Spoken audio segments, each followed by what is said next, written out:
Nu har vi så blæst rundt om et vindueshul. Vi er så heldige stille, at vinduet ikke er blevet monteret, så nu kan vi se ind i væggen, hvordan Neopixels står efter færdig indblæsning. Jeg prøver lige at tage isoleringen ud her.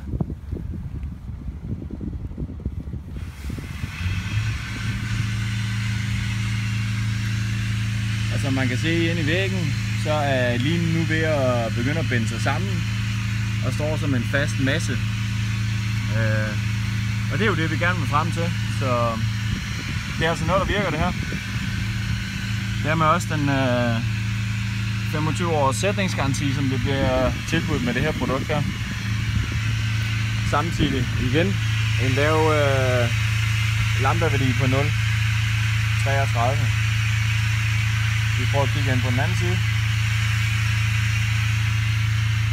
Og som man kan se, så står perlen fast inde i væggen.